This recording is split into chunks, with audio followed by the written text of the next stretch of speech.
Hello and welcome. My name is Michaela, and this is part one of a three-part series that I'm doing on the common traps that perfectionists fall into when they're using tapping or EFT as a self-development tool. So, in today's video, we're going to cover what the first trap is, why we do it, why we fall into it, what to do instead, and I really encourage you to stick around to the end because I will encapsulate all this new awareness into a really clear exercise for you all to do. I also might give you a sneak peek of what the other two traps are. We'll see. Okay, let's dig in. So, trap number one is believing that we have to say the perfect words when we tap. So tapping, if you don't know a lot about tapping already, I really recommend that you look at my how to tap video, which I'll link below. But brief summary, tapping is where you're tapping on acupressure points on your body while you're focusing your attention on something that might be like a challenge, a physical ailment or pain, a negative belief, a moment of stress, a fear or phobia. It can also be used when you're wanting to cultivate greater ease around something you like, something you desire, a state of joy, right? So because the basic mechanism that's happening while we tap is that it's calming the nervous system and reducing cortisol. They've even measured this in numerous studies. It's pretty amazing. So tapping reduces our stress and helps us feel more safe with whatever it is we're focusing on. So that can help us feel like we can let go of an old pain or negative belief. It also can help us feel more at ease and embracing of something we desire, something that's positive in our lives. And oftentimes when we tap, the way it's been traditionally taught is that you will say specific words as you tap through each point.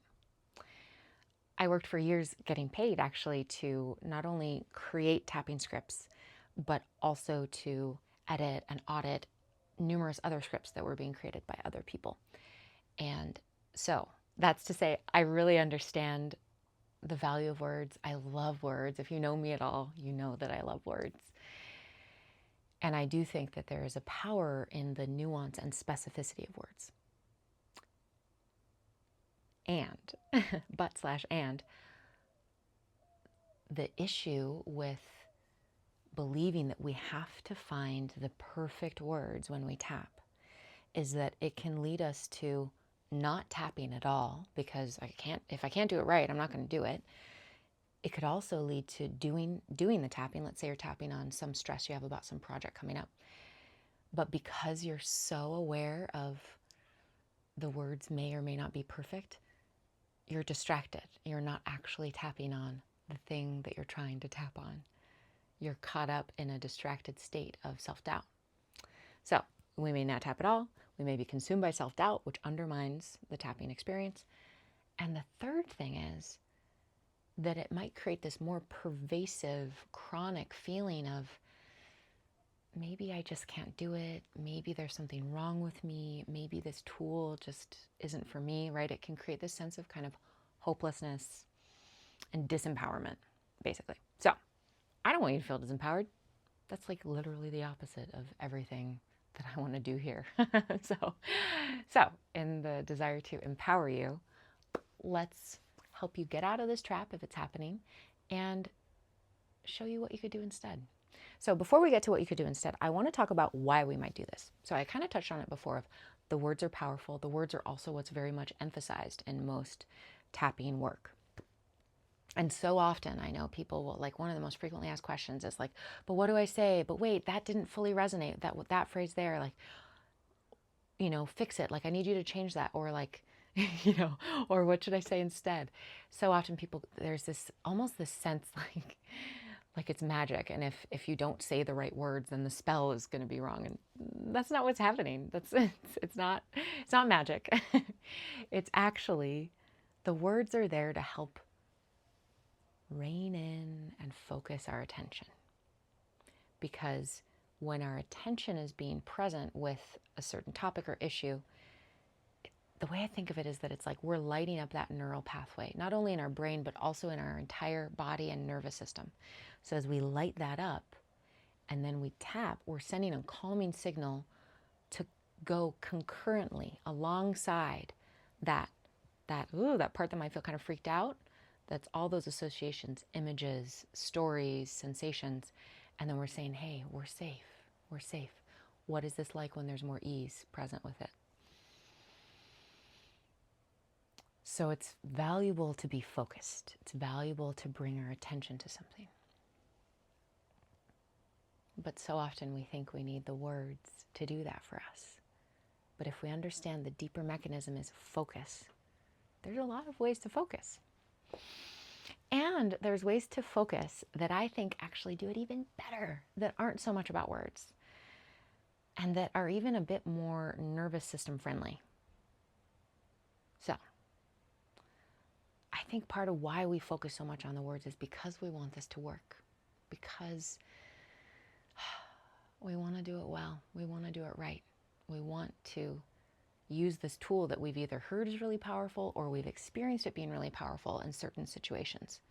And we want to experience that again with whatever the topic is. So there's a real desire for the efficacy of tapping to be present. And that is great. I get it. I love it. And I'll get into this with the other traps, but big picture zoom out for a moment.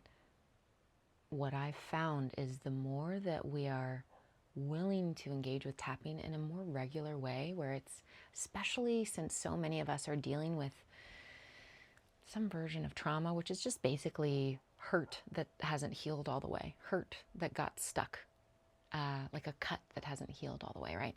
So since so many of us are dealing with kind of some baggage in that way, expecting to just bust through and just heal aggressively, very efficiently, can sometimes be too aggressive. And the self-development can become very self-aggressive. So that's not really what I'm into. Partly, honestly, even though I can be an incredibly impatient person, part of why I'm not into that is because it's actually not ultimately as effective as the gentle, incremental approach. So yes, I love gentleness. Yes, I love kindness and sweetness.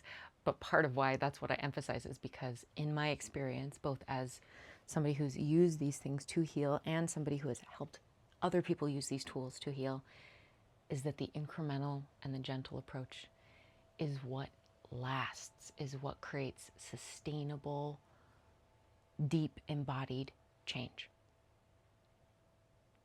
And this perspective of kindness and ability for, like, to tolerate the ebb and flow and evolution of things. That's part of the magic.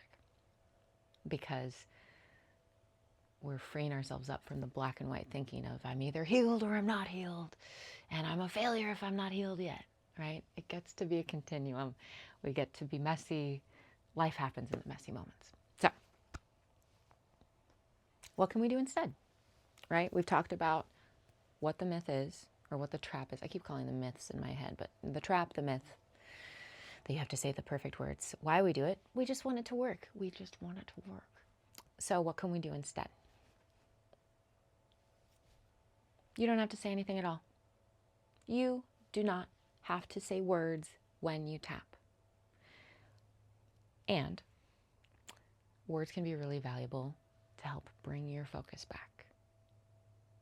Words also, and like this is something I've noticed in sessions many times, especially because I will take really in-depth notes about the language and the specific qualities of what a client is noticing, is that I will use their language and repeat back to them not only how they feel about the pain point that the topic we're addressing, but also to describe what they're wanting to move towards. And because I've been working with people for so long and I study so much about self-development, I'm also able to bring in concepts that help bridge the gap between where they are and where they want to be, that really resonate for them, right? There's so many different reframes, there's so many different philosophies when it comes to life and healing and peace and some things are more useful for us at certain times than others, and some frameworks are more useful at certain times than others. Some frameworks are never useful for certain people, right? So I love to find ways to meet people where they're at and kind of bridge that gap. And language can be powerful for that, of opening up. And so in the future, I will do things on certain phrases that I love, certain kind of sequences to do with words. But for this specific topic of how to kind of bust loose of the trap of finding the perfect words, I want to go to the whole other extreme and name that you do not need words when you're tapping. You can simply breathe and tap. Now, the one thing I will say that really makes this effective, and I know you like effective because you're here and you're listening and you're maybe even taking notes, I don't know, is to connect with something that you're tracking. So that's what you're going to check in on at the beginning before you start tapping and at the end. You might touch in on it during the tapping, but you don't have to. One of my favorite things to have as like this anchor point is a sensation in my body. So that could look like, let's say I'm wanting to tap on anxiety about a certain project or test or something like that coming up. And what I'll do is I'll think about that project, I'll think about that test, and I'll notice what I feel in my body when I'm thinking about it. And maybe maybe it's like a twisting feeling in my solar plexus. So I just named the quality of the sensation and the location. And then I may rate it on a scale of 0 to 10. That's really common in tapping, that we like to rate things at the start just to give it a number, because this can all be so subjective. So giving it a number is helpful. And then when you're done with 1 round of tapping, 2 rounds, while you're just tapping and breathing, maybe you say a few helpful phrases like, safe to let this go, or I choose to be here now, or I choose to remember that I'm safe. Maybe just some like soothing, nice. And then check in on it again. Think about that project or test.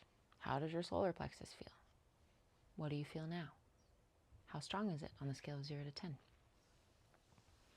So it could be as simple as that, right? Giving yourself some anchor point, doing some tapping, just breathe as you tap on each point, just a breath.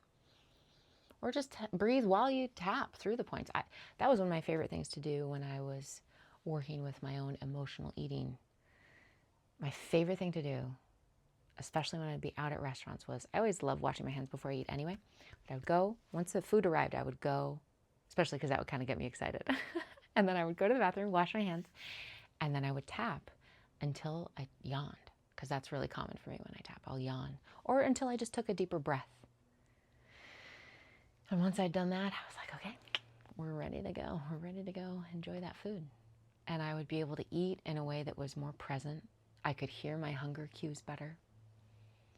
I didn't feel urgent or stressed. It was so great. So great. So it could be as simple as that, right? Just tapping until you feel yourself calm down a little bit. In parts 2 and 3, I really hope that you watch those, because they help this trap and the freedom and the reframe of it make even more sense. They give even more context, because when you understand these other traps that you might be falling into and what you can do instead, it just gives you even more empowerment. So I encourage you all to make tapping your own. That is the goal of this series, right? So the next time you want to tap on something, play with not saying anything. Play with simply tuning into the sensation that's going on for you in your body. And then do 1 or 2 rounds of tapping while you breathe, and then check in on that sensation again. And see how it shifts. And know that it can be incremental. And just let it be, I want to say let it be fun, but what I mean by that is just let it be a process. Let it be a process. So thank you for watching this video. I will link part 2 when it's out, but it should be coming out in a day or 2 if it hasn't already. And may you be well. I'm Michaela. Like, subscribe, share. You know the deal. More soon.